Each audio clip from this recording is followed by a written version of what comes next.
ಮಾರ್ಕನು ಬರೆದಂಥ ಸುವಾರ್ತೆ 8ನೇ ಅಧ್ಯಾಯ 29ನೇ ವಾಕ್ಯ. ಆತನು ಅವರನ್ನು, ಆದರೆ ನೀವು ನನ್ನನ್ನು ಯಾರನ್ನುತ್ತೀರಿ ಎಂದು ಕೇಳಲಾಗಿ ಪೇತ್ರನು, ನೀನು ಬರಬೇಕಾಗಿರುವ ಕ್ರಿಸ್ತನು ಎಂದು ಉತ್ತರ ಕೊಟ್ಟನು. ಈ ವಾಕ್ಯದಲ್ಲಿ ಯೇಸು ಕ್ರಿಸ್ತನು ತಾನು ಯಾರೆಂಬುದಾಗಿ ತನ್ನ ಶಿಷ್ಯರ ಬಳಿಯಲ್ಲಿ ಕೇಳುವಾಗ ನಡೆದಂಥ ಘಟನೆಗಳನ್ನು ವಿವರಿಸಲಾಗಿದೆ.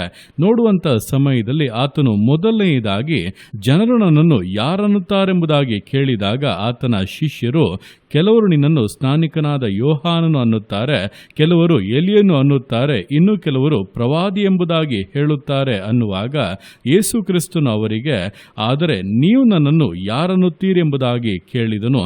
ಆಗ ಪೇತ್ರನು, ನೀನು ಬರಬೇಕಾಗಿರುವ ಕ್ರಿಸ್ತನು ಎಂದು ಉತ್ತರ ಕೊಟ್ಟನು. ಅಂದರೆ ಇಲ್ಲಿ ಗಮನಿಸುವಾಗ ಯೇಸು ಕ್ರಿಸ್ತನು ತನ್ನ ಶಿಷ್ಯರನ್ನು, ಜನರನ್ನು ಬೇರೆ ಬೇರೆ ಮಾಡಿ ಕೇಳುತ್ತಾ ಇರುವುದನ್ನು ನೋಡಬಹುದಾಗಿದೆ. ಮೊದಲನೆಯದಾಗಿ ಜನರು ತನ್ನನ್ನು ಯಾರನ್ನುತ್ತಿದ್ದಾರೆಂಬುದಾಗಿ ಕೇಳಿ ನಂತರ ಶಿಷ್ಯರು ಏನನ್ನುತ್ತಾರೆಂಬುದಾಗಿ ಕೇಳುತ್ತಾ ಇದ್ದಾನೆ. ಅಂದರೆ ಜನರ ಅಭಿಪ್ರಾಯಕ್ಕೂ ಜನರ ತಿಳುವಳಿಕೆಗೂ ಶಿಷ್ಯರ ತಿಳುವಳಿಕೆಗೂ ಇರುವಂಥ ವ್ಯತ್ಯಾಸವನ್ನ ಯೇಸು ಕ್ರಿಸ್ತನು ಅಲ್ಲಿ ಅರಿತುಕೊಳ್ಳುವುದಕ್ಕೆ ಬಯಸುತ್ತಾ ಇದ್ದಾನೆ. ಆ ರೀತಿಯಂಥ ವ್ಯತ್ಯಾಸವು ಅಲ್ಲಿ ಸ್ಪಷ್ಟವಾಗಿ ತೋರಿ ಬಂದಿತ್ತು. ಜನರಿಗಾದರೂ ಯೇಸು ಕ್ರಿಸ್ತನ ಕುರಿತಂತ ಸ್ಪಷ್ಟತೆ ಇರಲಿಲ್ಲ, ಆದರೆ ಶಿಷ್ಯರಲ್ಲಿ, ಅದರಲ್ಲೂ ಕೂಡ ಪೇತ್ರನದನ್ನು ಸ್ಪಷ್ಟವಾಗಿ ಹೇಳುವವನಾಗಿ ನೀನು ಬರಬೇಕಾಗಿರುವ ಕ್ರಿಸ್ತನು ಎಂಬುದಾಗಿ ಉತ್ತರವನ್ನ ಕೊಡುತ್ತಾ ಇದ್ದಾನೆ. ಇದೇ ಪ್ರಕಾರವಾಗಿ ದಿವಸಗಳಲ್ಲಿ ಕೂಡ ಲೋಕದ ಜನರಿಗೂ ನಮಗೂ ಒಂದು ವ್ಯತ್ಯಾಸ ಇರಬೇಕು. ಲೋಕದ ಜನರು ಯೇಸು ಕ್ರಿಸ್ತನ ಕುರಿತಾಗಿ ಹಲವಾರು ಕಾರ್ಯಗಳನ್ನು ಹೇಳುತ್ತಾರೆ, ಅವರಿಗೆ ಸ್ಪಷ್ಟತೆ ಇರುವುದಿಲ್ಲ, ಗೊಂದಲಗಳಲ್ಲಿ ಮಾತನಾಡುತ್ತಾರೆ. ಆದರೆ ನಾವಾದರೂ ಕ್ರಿಸ್ತನ ಕುರಿತಂತ ಸ್ಪಷ್ಟವಾದ ತಿಳುವಳಿಕೆ ಉಳ್ಳವರಾಗಿ, ಯೇಸು ಕ್ರಿಸ್ತನು ಯಾರು, ಆತನು ಯಾತಕ್ಕಾಗಿ ಭೂಲೋಕಕ್ಕೆ ಬಂದನು, ಆತನು ಶಿಲುಬೆಯಲ್ಲಿ ಏನನ್ನ ನೆರವೇರಿಸಿದನು, ಆತನ ಶಿಲುಬೆಯ ಮರಣಕ್ಕೆ ಕಾರಣವೇನು, ದೇವರದನ್ನು ಯಾವ ರೀತಿಯಾಗೆಲ್ಲ ನೇಮಿಸಿ ನಮ್ಮ ಆಶೀರ್ವಾದಕ್ಕಾಗಿ ಆ ವಿಷಯಗಳನ್ನು ಬದಲಾಯಿಸಿದರು. ಈಗ ಯೇಸು ಕ್ರಿಸ್ತನು ಪುನರುತ್ಥಾನನಾಗಿ ಎಲ್ಲಿದ್ದಾನೆ, ಆತನು ಏನು ಮಾಡುತ್ತಾ ಇದ್ದಾನೆ, ಯಾವ ರೀತಿಯಾಗಿ ಹಿಂತಿರುಗಿ ಬರಲಿದ್ದಾನೆ, ಅದಕ್ಕಾಗಿ ನಾವು ಏನು ಮಾಡಬೇಕು, ಯಾವ ರೀತಿ ಸಿದ್ಧವಾಗಬೇಕು, ಇದೆಲ್ಲದರ ಸ್ಪಷ್ಟವಾದಂಥ ತಿಳುವಳಿಕೆ ಜ್ಞಾನ ನಮ್ಮಲ್ಲಿ ಇರಬೇಕು. ಆ ರೀತಿಯಾಗಿ ಇರುವಾಗಲೇ ನಾವು ಲೋಕದವರಿಗಿಂತ ವಿಭಿನ್ನವಾದವರು, ಕ್ರಿಸ್ತನಿಂದ ಆರಿಸಿಕೊಳ್ಳಲ್ಪಟ್ಟವರು, ಆತನನ್ನು ಹಿಂಬಾಲಿಸುವಂತ ಆತನ ಶಿಷ್ಯರು, ಆತನ ಮಕ್ಕಳು ಆಗುವುದಕ್ಕೆ ಸಾಧ್ಯ. ತಿಳುವಳಿಕೆ ಇಲ್ಲದೆ ಲೋಕದವರಾಗಿ ನಾವು ಜೀವಿಸುವುದಾದರೆ ನಮಗೂ ಲೋಕದವರಿಗೂ ಯಾವುದೇ ವ್ಯತ್ಯಾಸ ಇರುವುದಿಲ್ಲ. ನಮ್ಮಲ್ಲಿ ಕೂಡ ಗೊಂದಲಗಳು, ಗಲಿಬಿಲಿಗಳೇ ಕಾರ್ಯ ಮಾಡಿ ಲೋಕದವರ ಹಾಗೆ ನಾಶನದ ಮಾರ್ಗದಲ್ಲಿ ಹೋಗಿಬಿಡುತ್ತೇವೆ. ಆದ್ದರಿಂದ ಎಚ್ಚರಿಕೆಯಾಗಿರಿ, ಕ್ರಿಸ್ತನ ವಿಷಯವಾಗಿ ಹೆಚ್ಚಾಗಿ ಆಸಕ್ತಿಯಿಂದ ಇರಿ, ಆತನ ಕುರಿತಾಗಿ ತಿಳಿದುಕೊಳ್ಳಿರಿ, ಹೆಚ್ಚಾಗಿ ಅದನ್ನು ಅರ್ಥ ಮಾಡಿಕೊಳ್ಳಿರಿ, ಅದನ್ನು ಹೃದಯದಲ್ಲಿ ಹುದುಗಿಸಿಕೊಂಡು ನಂಬಿಕೆಯುಳ್ಳವರಾಗಿ, ದೃಢತೆ ಉಳ್ಳವರಾಗಿ ಜೀವಿಸಿ. ನಿಶ್ಚಯವಾಗಿ ಆ ನಿಮ್ಮ ನಂಬಿಕೆಯು, ಕ್ರಿಸ್ತನ ಕುರಿತಾಗಿರುವಂಥ ಅರಿವು ನಿಮ್ಮನ್ನು ಶ್ರೇಷ್ಠತೆಗಳಲ್ಲಿ ನಡೆಸುತ್ತದೆ. ನಿಮ್ಮ ಪ್ರಾರ್ಥನೆಗಳಿಗೆ ದೇವರು ಉತ್ತರವನ್ನು ಕೊಡುತ್ತಾರೆ.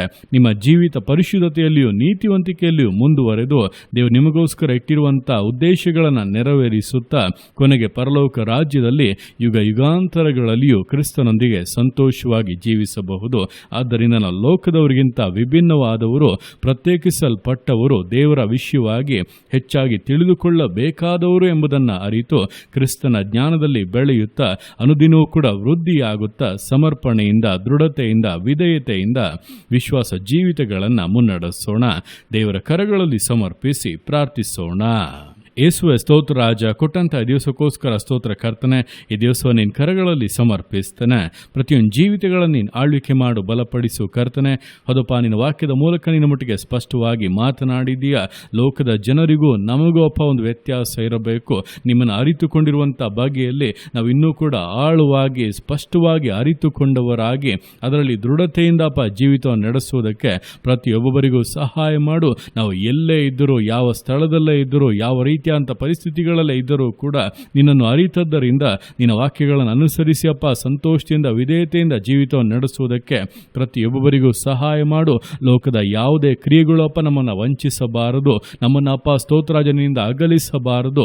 ನಿನ್ನಲ್ಲಿ ಆಳವಾಗಿ ಬೇರೂರಿ ಅಪ್ಪ ನೆಲೆಗೊಂಡವರಾಗಿ ಜೀವಿಸುತ್ತಾ ಹೇರಾಳ ಫಲ ಕೊಡುವಂಥ ಜೀವಿತವನ್ನು ನಡೆಸುವುದಕ್ಕೆ ಪ್ರತಿಯೊಬ್ಬರಿಗೂ ಸಹಾಯ ಮಾಡು. ಜಯದೊಟ್ಟಿಗೆ ಅಪ್ಪ ಈ ಲೋಕದ ಓಟವನ್ನು ಮುಗಿಸಿ ಪರಲೋಕವನ್ನು ಪ್ರವೇಶಿಸುವಂತೆ ನಿನ್ನೊಂದಿಗೆ ಯುಗ ಯುಗಾಂತರಗಳ ದಿನಗಳಲ್ಲಿಯೂ ಜೀವಿಸುವಂತೆ ಒಬ್ಬೊಬ್ಬರಿಗೂ ಸಹಾಯ ಮಾಡು. ಕ್ರಿಸ್ತನ ತಿಳುವಳಿಕೆಯಲ್ಲಿ ಅಪ್ಪ ಜ್ಞಾನದಲ್ಲಿ ಅಭಿವೃದ್ಧಿಗೊಳ್ಳುತ್ತಾ ಬರಲಿ. ಆಶೀರ್ವದಿಸಿ ಅನುಗ್ರಹಿಸು. ನೀನು ಆರತಿ ಮಾಡುವಂಥ ನಿನ್ನ ಪ್ರೀತಿಗೋಸ್ಕರ ಕೃಪೆಗೋಸ್ಕರ ಅಪ್ಪ ನಿಮಗೆ ಸ್ತೋತ್ರಗಳು. ಪ್ರತಿಯೊಂದು ಜೀವಿತಗಳನ್ನು ಅಪ್ಪ ನಿಮ್ಮ ಕರಗಳಲ್ಲಿ ಸಮರ್ಪಿಸ್ತಾ ಇದ್ದಾನೆ. ಆಶೀರ್ವದಿಸು, ಮಾನಿಸು, ಘನಪಡಿಸು. ಎಲ್ಲ ನಿಮ್ಮ ಕರಗಳಲ್ಲಿ ಸಮರ್ಪಿಸಿ ಎಲ್ಲ ಸ್ತುತಿಯನ್ನು ಮಾರ್ಪಣೆಯೊಬ್ಬನಿಗೆ ಸಲ್ಲಿಸಿ ಯೇಸುವಿನ ನಾಮದಲ್ಲಿ ಬೇಡುತ್ತೇನೆ ನಮ್ಮ ತಂದೆಯೇ. ಆಮೇನ್, ಆಮೇನ್.